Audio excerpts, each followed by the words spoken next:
I'm fiercely optimistic about our future and believe greatly in our people.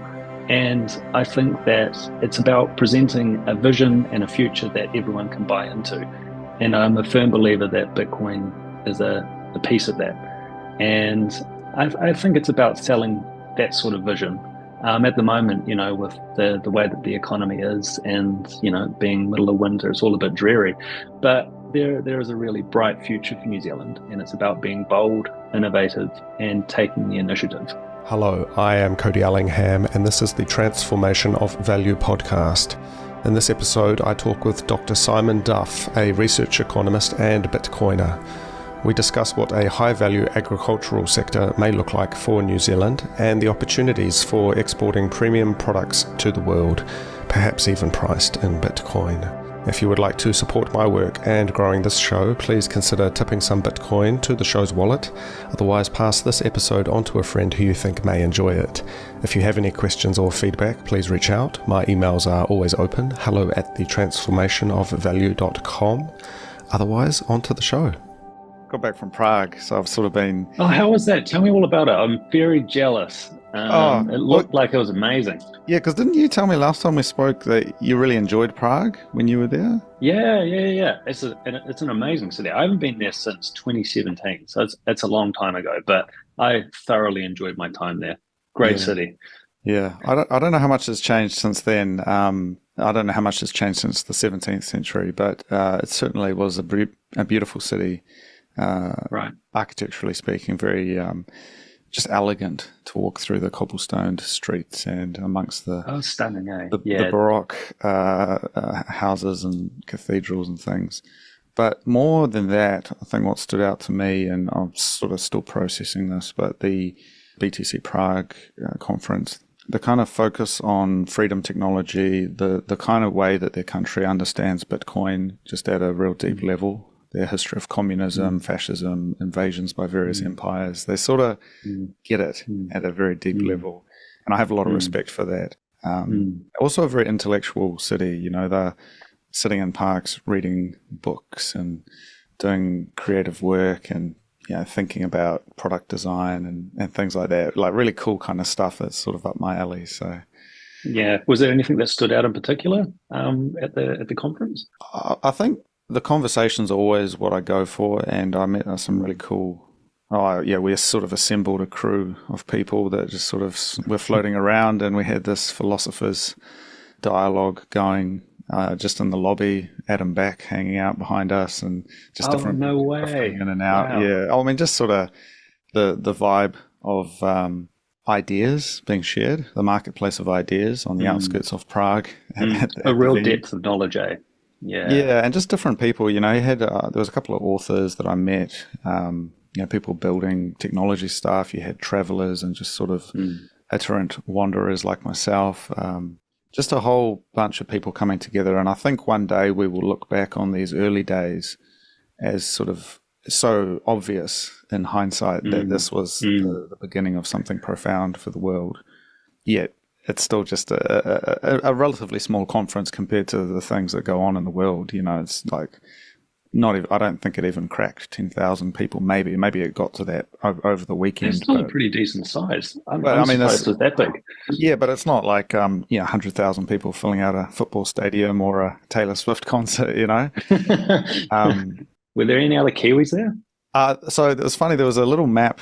Well, it was a huge map, actually, and people could put their sticker where they were from, and there were 4 people from New Zealand, and 2 of them, well, one was me and one was my other buddy who was with me. So I don't know who the other 2 people were, but there were some, and I think there might have been some who came, and I maybe just didn't get a chance to interact with them, but certainly the vast majority were Europeans. So a lot of the guys from the 21, which is the German Bitcoin 21 Bitcoin group that's quite active in Europe. So I met some of the British guys, the British crew, Bridge to Bitcoin, and it was a really good meeting of minds, and some okay talks.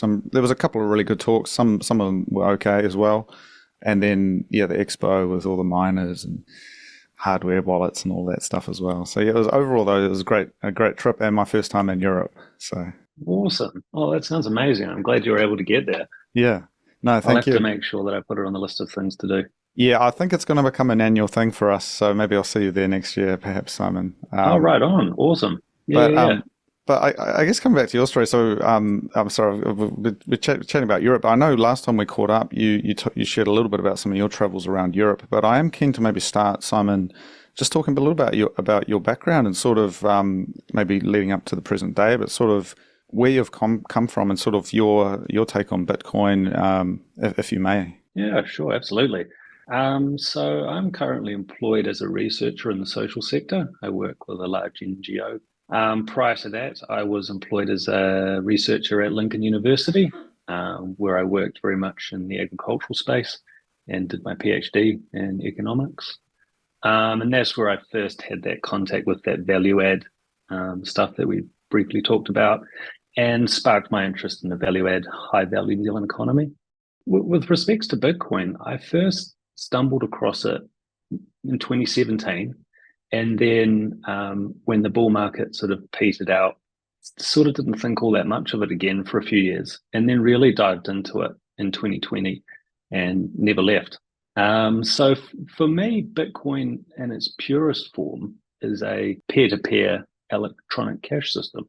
Yeah, and then perhaps also a digital capital commodity of sorts. Yeah, no, that's cool. And I think what really struck me about your background with that economic modelling, your work with the agri sector, which is obviously very important to New Zealand. It's kind of in our DNA, and I think there's a contemporary bias that means people don't really think it's that important anymore. But if you just think about what's on your plate every night for dinner, it's the food, it's the meat, it's the stuff that's growing, and I think we tend to not see the same value in that as we do with other sectors. And I certainly am associated with the primary sector as well with some of my other work. So I'm keen to dive into that, and then this high value thesis you talked about, and then maybe we can loop that back to Bitcoin thinking. But tell me more, like what is your high value thesis for New Zealand? I very much echo my PhD supervisor, who has been an advocate for high value in the agricultural space for many, many years. But basically, the premise is that no primary product should leave New Zealand shores without a premium attached to it. So it's a fairly basic concept, difficult to implement in practice. But we focused very much on research when I was at Lincoln. We had a really great group of researchers that were engaged in the space that were looking to identify consumers in export markets that were willing to pay premium prices for certain attributes, and then showing primary producers how to tap into that demand. So that was very much a core tenet of the value add thesis. And then obviously sort of technology and technology's role in the primary sector. For a long time, New Zealand's been very much a bulk commodity driven exporter, where it's been a race to the bottom. And we're playing against large international giants in China, America, the EU. And sort of that has come at a significant cost. So it's about, getting more for less, essentially. Interesting. I think one of my takeaways from this Europe trip as well, which was quite profound, and I did a lot of journaling, thinking about what I was seeing in terms of economics, what was just going on around me. And, my world has been Asia Pacific for a long time.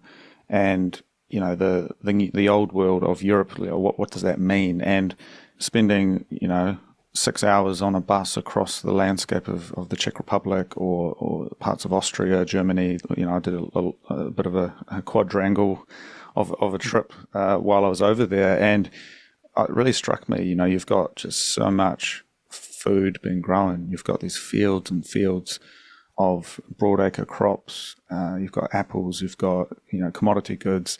And then you've got these systems of highways that are throughout the EU, and you've got trucks coming in Spain, Slovakia, Poland, Hungary. It's this mega connected location, and the level of sophistication, the level of quality of the roads, everything. To be fair, compared to New Zealand, it's just a whole another grade above.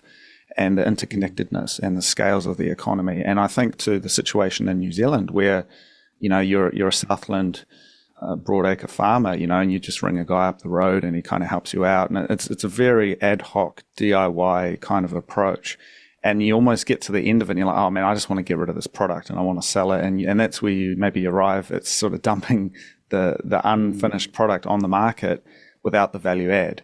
And a flip side to that, though, is every supermarket I went to in Europe, I was documenting the kiwi fruit that I was seeing from New Zealand, and I was taking photos of them, and they're premium priced, and that's like the success story. And so the gap between those two worlds, your pine trees getting exported to China, and then your kiwi fruit going to Europe, very different markets, but both coming from the same kind of place. Yeah, no, that's a really interesting point. I think often, and I've really enjoyed listening to other podcasts that you've been putting on, because it highlights time and time again that we are a small little island at the bottom of the South Pacific Ocean, and that has a lot going for it, but also means that it is difficult to experience that same level of economic prosperity that you see in some other parts of the world that are closely connected to supply routes, big international markets, whatnot. We've sort of got an uphill battle. But I do think that New Zealand produces some of the best product in the world, and we should be very proud of our farmers and the agricultural sector.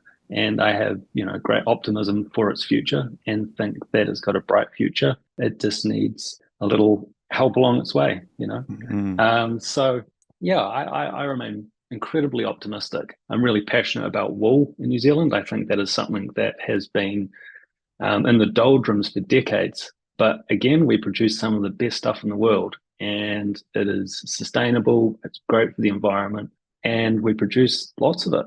And yeah, I think that, it requires vision. And I think that's something that has been lacking not only in agriculture, but in New Zealand in general, which I think goes back to what we might talk about later on around a high value economy and what we want New Zealand to look like over the coming decades. Interesting. The sort of dichotomy between kiwi fruit at whatever they were, however many euros per piece of fruit, and then the timber, and I'm thinking there's some processed fruit and veggies and things that are maybe lower value that are getting exported, but for the most part it's these because of the shipping costs, you need to compete on quality. And I think that's been certainly what I've been exposed to with Horticulture New Zealand, and the kind of organizational approach has been to move towards high value New Zealand brand, 100% pure type branding for primary sector goods. And then part of that as well is the sustainability story, and also the reduced chemical use, the reduced use of pesticides, etc., which is quite big in Europe. Certainly the supermarkets in Germany, they have this bio label, and there's a whole story. I didn't spend heaps of time in the supermarkets over there, but I certainly sort of got the impression that the consumers really prioritize stuff like that. They're sort of wary of the provenance of things. And I guess for New Zealand, we maybe take that for granted because we only ever really get, local stuff or very high quality imports. We're not dealing with stuff coming across the border that might have had a dodgy spray label, some expired chemical used on it, and you just don't know if it's going to be safe for you and your family, right? Whereas in a lot of countries, that's like a real pressing concern. Absolutely. So maybe we're a bit, locally anyway, we're myopic to what is actually being valued over there. Yeah, and I think it goes back to linking sort of the producers with the consumers and sharing that story, and linking the consumer segments that value certain attributes to the products that we make that have those characteristics. And that was, again, a big piece of research that was done by colleagues that I worked alongside, that was identifying credence attributes and tangible attributes that consumers will pay premium price for. And it goes back to those things that you just mentioned, whether things have been sprayed, have been added, carbon neutral. There's a bunch of different things that consumers will pay a lot more for. They really value that stuff. They value traceability. They value that their stock have been brought up well and that everything has been done well on the farm. And the research shows that there's markets in China, in America, EU, UK, that are willing to pay top dollar for our stuff. And I think that's exciting and something that we should champion, and we're starting to see more progress on. And I think you've hit the nail on the head when you brought up kiwi fruit. Zespri and the horticultural sector have done that fantastically and are reaping the rewards of that. The premium prices that they get for their kiwi fruit are fantastic, and the whole sector flourishes.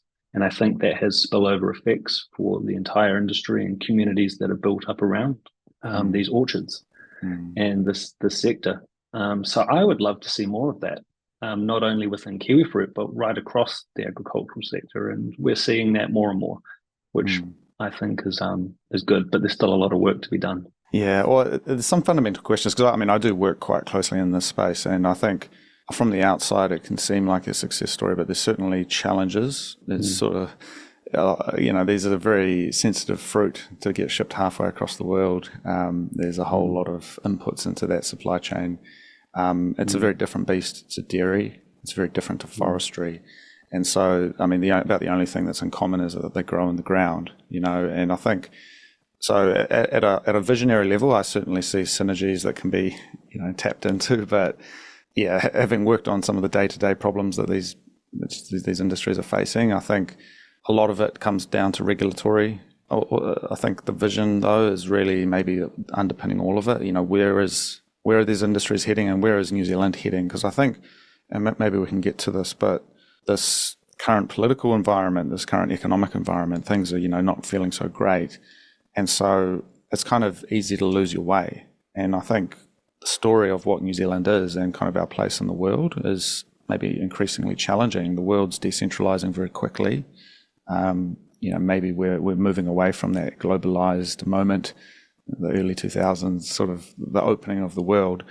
And at the end of the day, New Zealand is at the end of that, on the other side of the world. And so how do we make the best of the situation when it's not really clear what's trade going to look like as the world fragments, or as trade blocks emerge, etc. So that's very open-ended, but no, I think it's great. I think you've raised some really good points, and I think about this all the time. I think the world is rapidly changing, and I think when we see it most clearly, well, at least I see it most clearly in America's role within the world. I see very much we're moving away from that unipolar world that has been so dominant since maybe the end of World War II, but perhaps there was the Soviet Union up until the early 90s. But America has dominated the global landscape for my lifetime, your lifetime. But I think that's changing, and I think it's changing more quickly than I had anticipated. And I think that we have seen incredible change, particularly in the economic environment over the last few years, particularly post-COVID. And I think that speaks to the changing nature of the world that is unfolding. And I think America's place in this world is looking more and more different as the years roll on. And looking to the future, I think that the world will look very different 30, 40 years from now. And I think it's fascinating to think about. And I think New Zealand's place in this changing world is really interesting. And I think we as a country will have to grapple with this changing world, the changing dynamics, geopolitical situations, the trade relationships that we want to pursue. There's China and India and the EU, America, all have markets that New Zealand can tap into. And I also think that part of that will be having a vision for where we want to see ourselves as a country within our lifetime. Something that I sort of despair over is the lack of vision and sort of this 3-year cycle that we get ourselves locked into. I would love to see us thinking around decades and, building out a vision for New Zealand where we see productivity increase and we see embracing of technologies, particularly these decentralized technologies that hold a lot of potential.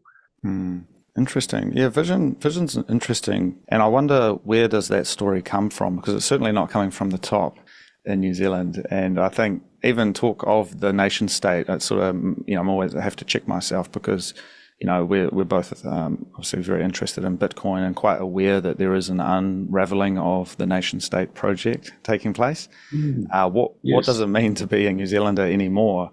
I don't know. I have the passport and that's about it. I live overseas, I travel, I've got friends from various countries. English connects us obviously as a language, but the New Zealand project and certainly COVID got me thinking, well, what are my fellow Kiwis even doing? Where does that come from? Where does that sense of vision and identity come from, if not from the top? I think that's a great question. Yeah. And to be honest, I don't know if It's I okay. Sorry, I didn't mean to. have a great answer for you. And I'd be keen to hear your thoughts on it.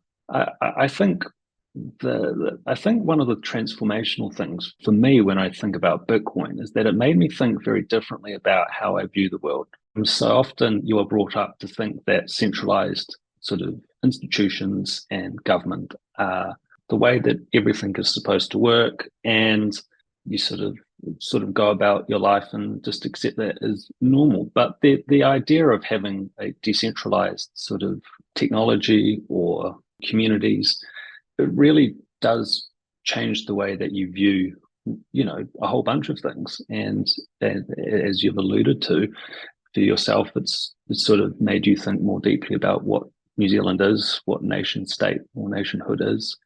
And I think those are really interesting conversations. So I don't know if you want to speak more to your journey in that, because I haven't really thought about that all that much. Yeah, no, that's okay. Well, look, I think, and yeah, thank you for throwing it back to me, because I think certainly the mainstream narrative is one of New Zealand in the plural and the collective, and you sort of always see the pundits talking about this. It's the nation state as the imagined community that we're all part of. But again, with COVID, with everything, there's actually a New Zealand which I'm not connected to. Those people and that thing that happened and that statism, I would call it in short, certainly left a profound sour taste that I still have.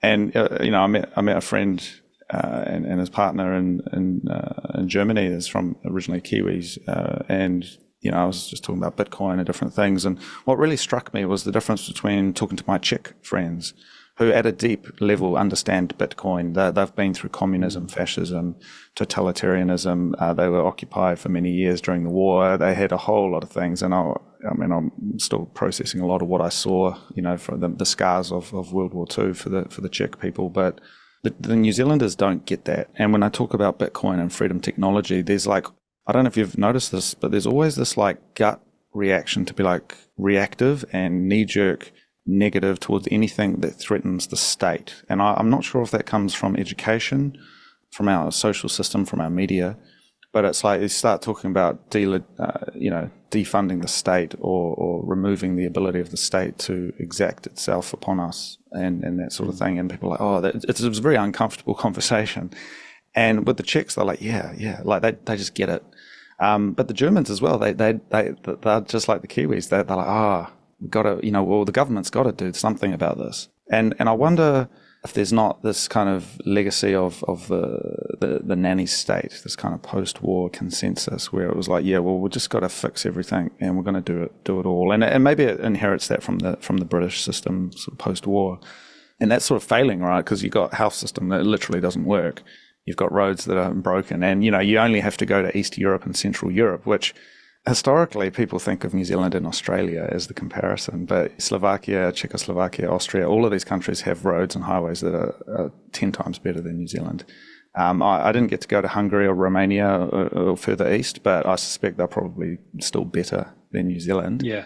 And I mean, the roads are a silly thing to compare by, but it's kind of man, that's how we get stuff from one end of the island to the other. So I wonder whether or not there's a sort of deep sense of statism that is permeating our culture, which is sort of almost blinding us to a deeper recognition of New Zealand as a series of decentralized communities, which it always was. And if you look at the history of, say, the Canterbury Plains or different communities, they weren't ever trying to create metropolises. It was the whole idea of New Zealand was to get your farm as far away from the others so you could do your thing. And or even going further back, getting your tribe to be as far away from other tribes, so you've got your own piece of land that you can manage. So maybe decentralization is actually in our blood, and we just haven't realized it. Perhaps. I think that's a fascinating train of thought, and I think for me, when I think about Bitcoin and this freedom technology, I haven't necessarily seen people perceive it as a threat per se. I just see total apathy with respects to it. Yeah. Yeah. So slightly different to the notion of threat. I'm sure that that's around, but in my personal circles, it's more just I just don't really care. Or Well, it's, yeah, there was a bit of that. I mean, to clarify, it was a bit of apathy and sort of like, well, how does this the fundamental objection of this particular individual, who, I mean, it's the young people that are sort of friends, sort of in jest over a glass of sangria. But it was like, well, how can you tax people in a Bitcoin standard, and how can you redistribute wealth, and how can you ensure the state is able to offer services when we've got a fixed money that cannot be printed? And we ran into some of the limits of their circular logic with, some of my questions. So I had to pull back and, keep the peace a bit. But it was like, okay, this is a very educated person talking like this. How much more work have we got to do to sort of help people understand the importance of fundamental economic realities to the prosperity of a nation? Like you can only kick the can so far before you start having to, eat your shoes and forage for food because there's, you can't go to the supermarkets anymore. And I think at some point it sort of clicks, but I don't know, how long does it take, Yeah, I think it's sort of that distribution curve when any sort of new uptake of technology or new system, or there's the early adopters and then you've got the mainstream, then the late stage adopters sort of thing. I think that something that has brought Bitcoin and freedom technology and all that sort of thing to the fore increasingly for a lot of New Zealanders is just the cost of living crisis. And I think it has really brought home some of the limitations of our current economic system, some of the challenges that it faces, and has perhaps prompted some to be more open and receptive to Bitcoin. At least that's been my experience over the last 18 months. When people have seen that the groceries have got really expensive, day-to-day living is just a lot more challenging, they start to think more often than not, why? And I think they start to go down the rabbit hole around, what is an economy? What is a central bank? What is fiscal policy? What is monetary policy? And they start to perhaps run into some of the limitations of the current system, and then perhaps are more open-minded to a decentralized sort of digital cash or currency. Yeah. Okay. Yeah. Interesting. Or maybe not. Or maybe they just go and they say, we need more government and we need more regulation and we need to break up the duopoly on the supermarkets. Yeah. I mean, that happens all the time as well. Yeah. And I think that you're right. When you said right at the start, we are still so very early. I thought that I was late when I first arrived. But when I've been having conversations with friends or relatives or work colleagues or just general people that you meet at a Bitcoin meetup or whatnot, not Bitcoin meetup, or just like other sort of social events, you sort of realize, we're still so early and there's still a long way to go. Yeah. And I think that's exciting, but also a daunting challenge. But I think, when I look at the fundamentals of Bitcoin, it sort of sells itself. When sort of you'll go through the list of the key things that differentiate Bitcoin from a lot of the traditional financial economic systems. It's durable, it's inelastic, it's divisible, it's portable, it's transparent, permissionless, global, sovereign. I mean, there's so much to unpack with respects to Bitcoin. And I think that's probably something that I've found with Bitcoin is that the more you're in the space, and the more you sort of become open-minded to it, the more you realize just how incredible it is and how deep it is. I mean, it really goes across so many different layers. It has impacts on economics and finance. There's the philosophical aspects of it. There's the social aspects, political aspects, technological aspects. It's a really fascinating area that really does change the way you think about a lot of things. Yeah. And I think it's remarkable. So, I hold hope that more people in New Zealand will become receptive to it and that we will see it increasingly used in a high-value New Zealand economy. I think it has a big part to play. Well, one thing I've noticed over time is that generally people who work in the primary sector are just a little bit more able to understand the realities of Bitcoin. They understand the realities of economics. How many stock have you got? You can't print a cow. It's sort of like you've either got it or you don't. And so there's this deep connection to what I would call base layer reality, which is interesting because you don't, out of all the places I went in this Europe trip, Frankfurt was like the biggest shithole of them all. And that was obviously the central bank, the European Central Bank, and all of the banks are in Frankfurt. And it was the other kind of rural places and other parts of the country, places like Prague, which don't really have that sort of level of penetration by the financial sector, are a lot more beautiful, a lot more nice, just walking down the street. And I just wondered, is there a connection there? Because, you've got this kind of poison of fiat money and central banking that's just sort of like oozing out into the waterways, right? But I mean, what is your thoughts on the way the Reserve Bank of New Zealand are, I guess, approaching these questions that we're asking? And have you got any insight on kind of how they're looking at something like Bitcoin, perhaps? I don't know if I've got any direct insights on what the Reserve Bank or the Monetary Policy Committee are doing with respects to Bitcoin and whatnot. I know that there has been a lot more discussion. I know that there's a lot of talk around the central bank digital currency, and I think that is something that New Zealanders will have to grapple with at some point. New Zealanders will have to choose whether or not they want to use a CBDC or whether they want to use Bitcoin. So I think there's fascinating times ahead for New Zealand. I think it's been really interesting watching the Reserve Bank try to grapple with their mandates. But yeah, it seems to be a consistent theme around the world that central banks and governments are very loose with monetary policy. Yeah. And that has considerable ramifications for New Zealanders and communities.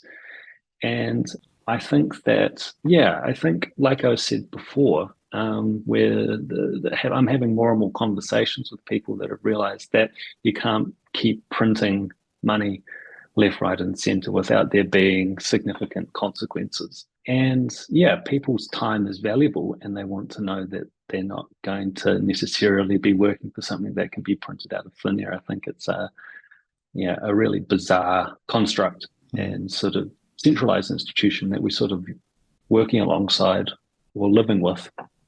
Yeah. And I think that was one of the things that, like when I first got into Bitcoin, I particularly in 2020, I couldn't wrap my head around. I thought it was too good to be true. The concept of being sort of my own sovereign bank and being able to do peer-to-peer purchases and being able to distribute funds anywhere in the world almost instantaneously for low fees. It was really different to that centralized sort of financial system that I had been brought up in. But yeah, I think with the RBNZ, it will be interesting to see how they grapple with Bitcoin and the digital dollar. And I'd be fascinated to see your thoughts. Where do you think New Zealand's going to land with respects to all of that? Yeah, I mean, I have one eye on what they're doing in Wellington, but I don't have that much faith that they're really that competent. And I think it actually feels like they're making stuff up sometimes. Like I was reading this article about the Phillips curve, which was like this economic concept that they had intuited about the way things work. And it was like, man, this is bullshit. Like, where did you find this idea? It's like, we'll call it the Cody curve. And when prices go up, the cost of this and that goes down and da-da-da. And I don't know, it's just like magical connections between things. And they feel like they're the ones who are like able to connect the wires and like pull, steer the ship. And I always laugh at that picture of Adrian Orr, and he's got like the full steam ahead lever for the Reserve Bank, and he's trying to target inflation. It's like, man, it doesn't work like that, buddy. But what I do want to talk about, Simon, coming back to high value exports, painting a picture of what this could look like in Bitcoin, because certainly something that's come up in some of my conversations recently has been the importance of a productive economy that is real goods and services that are being priced in Bitcoin, not just sitting there and available for purchase in Bitcoin, but demanded for in Bitcoin. How does that work? Is that an opportunity for New Zealand exporters to say, look, we don't want any of your funny money. We only want Bitcoin. Send it to our wallet, please. Here's the address. Is that a potential future we could see for agriculture? It very well could be. 30, 50 years from now, we might all be doing everything in sats. Who knows? I think Bitcoin has a really positive potential for New Zealand's future if they so want it. If they I want think it, that yeah. if they want it, there will be a growing segment of New Zealand society that will adopt it, embrace it, and use it. Um, I can't speak for all of New Zealand, but I do think with growing confidence that that portion of New Zealand society is going to grow and it's going to grow quickly over the next 5 to 10 years. And I think we should be bold. I think we should be innovative. I think we should be leaders. You look at El Salvador, as a country of similar size. I think that they have shown that there is real potential in being leaders and being the first out of the gate. And I think that New Zealand, in many respects, could emulate a lot of what they are doing to encourage entrepreneurs and businesses to come to New Zealand and set up and build products built on Bitcoin, but also sort of harnessing our immense natural resources. We've got huge amounts of renewable energy that could be used to mine for Bitcoin. I always enjoy talking with people that are involved in that space. They always teach me so much, and they're always so passionate about it. But there's huge potential there. I mean, and then there's sort of going way out the extreme end around sort of having Bitcoin as legal tender, Bitcoin and KiwiSaver being compulsory, incentivizing or encouraging businesses to put Bitcoin on their balance sheet, encouraging people to save in Bitcoin. There's so many different ways that you could go about incorporating Bitcoin and sort of adopting it at all levels, sort of, the individual, community, NGO, nonprofit space, business space. Yeah. So I think there's lots of different avenues in which New Zealand could embrace a Bitcoin future and a Bitcoin vision. And going back to what you said about people in the agricultural space dealing only in Bitcoin, I'd say watch the space. Who knows? Yeah. Well, you said, I mean, incentivizing at legal tender, these kinds of things, but I still think, none of that is really needed in the sense that you just have to use it. It is legal and, you can use it already. The rest of it, we'll leave Wellington to deal with its cultural issues that it has, and we'll just go start selling our products in Bitcoin. And I think if you maybe start seeing this kind of unbundling of that financial side, because a lot of the New Zealand export industries, people don't realize in the 80s and 90s, they were highly monopolized and central. Fonterra is probably the only one that's still like that in a way, but the Apple industry, for example, that they used to be called NZA back in the old days, and that was like single desk. We export the apples, and you had all the different quality, good apples, bad apples, and so it was at a relatively low value. But then you had the divesting of that and the development of, anyone could start exporting apples, and so you had premium apples and then just shit ones, and the premium ones got a higher price, and so that was the product side, but you're still settling these trades with legacy financial systems, which I don't even really know how it works, but it sounds like it could be disrupted. And what would it look like to stand up and say, okay, well, we're going to be the first country in the world to export sustainably grown organic apples, and we're going to sell them in Bitcoin, we're going to sell them not just locally, which, you can already probably buy apples in New Zealand with sats, but actually on the international market, we're going to settle, thousands, millions of trays of product like this. I mean, that's a bold strategy. I don't know New Zealand surprises me sometimes.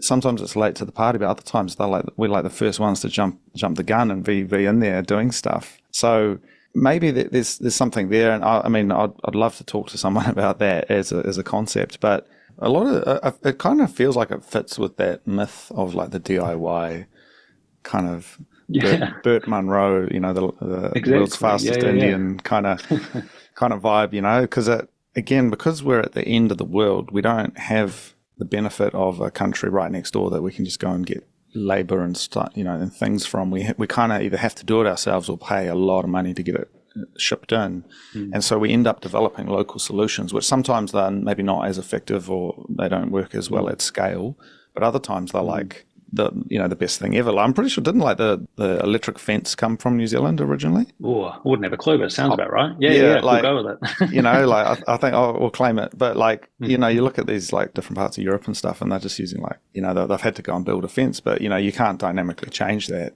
But yeah, electric fence, you just go, it's easy peasy and it works, keeps the stock in the place they need to be. But I think there's something there. But I guess coming back just a little bit further to this place where these conversations take place, where do these transformative things happen? I mean, I like to think this podcast, it helps a little bit, but we've still got maybe some massive issues with the media landscape in New Zealand where people even find out about reality. It's sort of, your starting point's pretty low when you've got TV1 stuff and the Herald as your source of truth. Like, there's not really much we can do for you, sorry. How do we even broach this conversation? I mean, is it a case of grassroots Bitcoin meetups, BitKiwi, come and talk about Bitcoin and building stuff for the future? Is there other avenues, Simon, that you can see for us to get this conversation out there? That's a great question, and I thought about this a bit.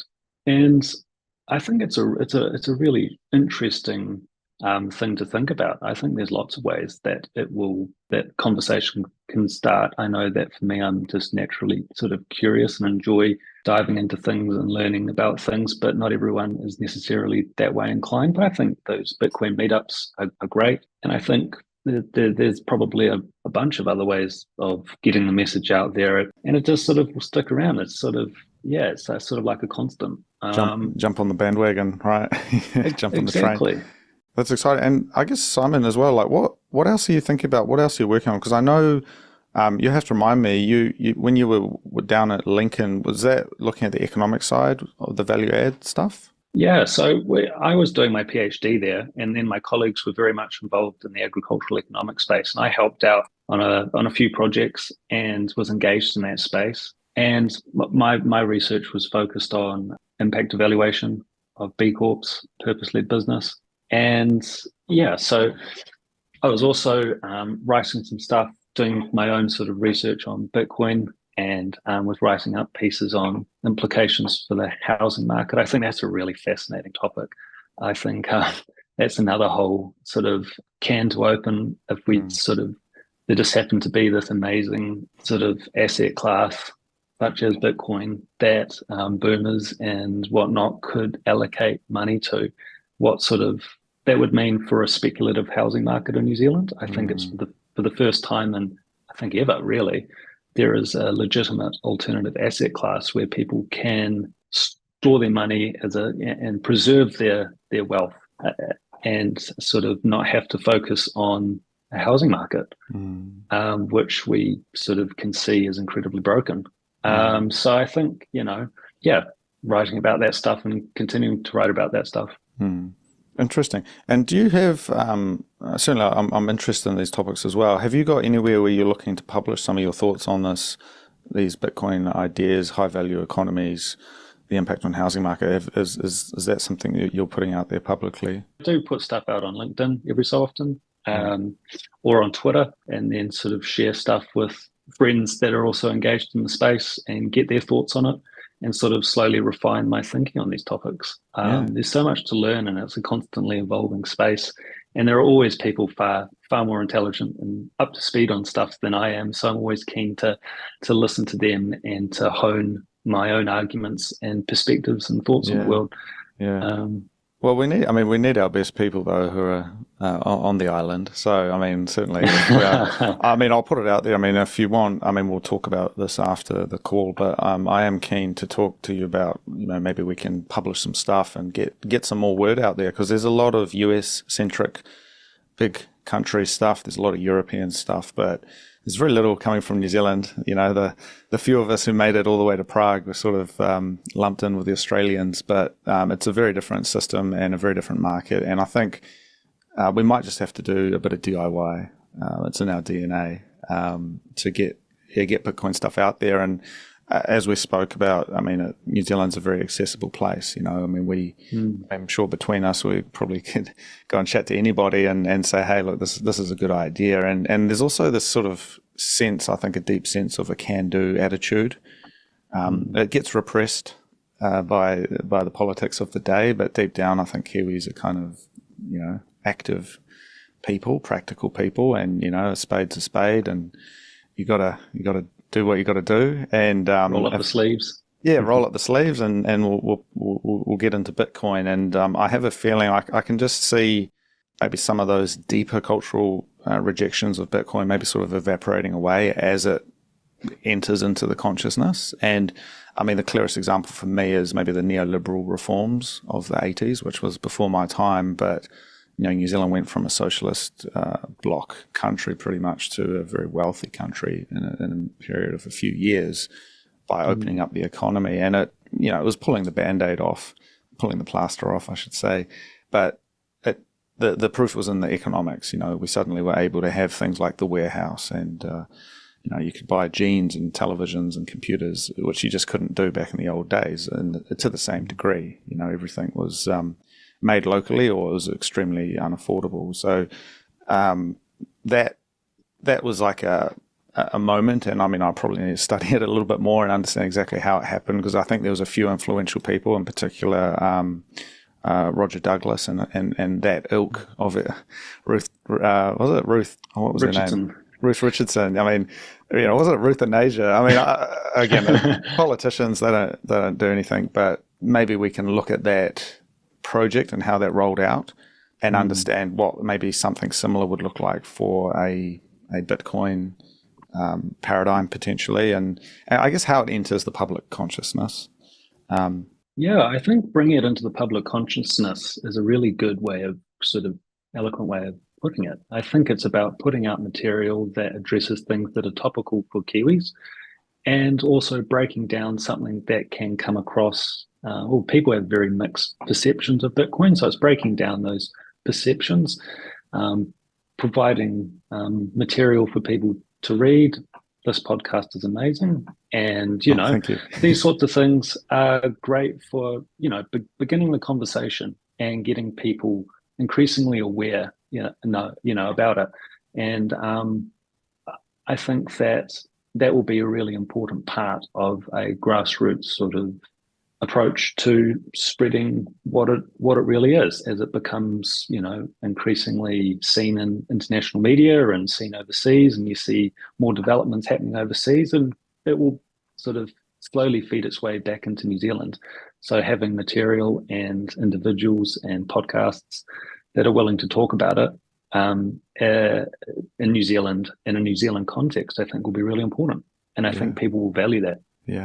Yeah, well, let's work towards that, and I think I'm excited, and certainly agriculture holds a special place in my heart, and New Zealand was born on the back of sheep, and there's something prophetic. I mean, Christ was a shepherd, and I think there's something to be said about the humble nature of agriculture, whether it's apples, beef, mutton, whatever, milk. I mean, it's kind of what we do, and I think the politics of the day tries to take a shit on that, but and if we can do the best wool, highest quality fruit, we'll send it to all corners of the world, priced in Bitcoin, and enjoy the long sunsets over the Hawke's Bay or the Waikato. I mean, that sounds pretty cool to me, so I don't know, man. That's sort of some ponderings, some wonderings. Yeah, no, absolutely. I think I would just say that I know that New Zealand has its foibles and whatnot, but I remain fiercely optimistic. I'm fiercely optimistic about our future, and believe greatly in our people. And I think that it's about presenting a vision and a future that everyone can buy into. And I'm a firm believer that Bitcoin is a piece of that. Oh yeah. And I think it's about selling that sort of vision. At the moment, with the way that the economy is, and being middle of winter, it's all a bit dreary. But there is a really bright future for New Zealand, and it's about being bold, innovative, and taking the initiative. And I think it's really as simple as that. Yeah, man, I love it. It's what we're going to do. And look, you and I, and our generation, our cohort of Bitcoiners, regardless of their age, I mean, maybe that's just where it's at. We wash out the old guard, the fiat people. We get a new cohort in, and we we set some stakes, we set some visions, and we go out into the world. I'm bullish as well, deep down. I've said this before. I love Kiwis. Whoever you were that were in Czech, and I didn't get a chance to meet you, I'm sure we would have had a good beer and a good chat if we had met. And I think I am bullish on it. So look, man, I do appreciate your time and your thoughts on this. If people do want to follow you and when you do come around to publishing your work, where can they find you, Simon? They'll just find me on LinkedIn or Twitter. I'm sure we can leave the details in the description or something. Yeah, sure. All right, we'll do that. All right, thanks very much, Simon. No worries. Thank you very much for having me. I thoroughly enjoyed our conversation. Cool. Thank you for listening. I do hope you enjoyed the show. I am Cody Ellingham, and that was the transformation of value. If you would like to get in touch, please send me an email at hello@thetransformationofvalue.com, and I will get back to you.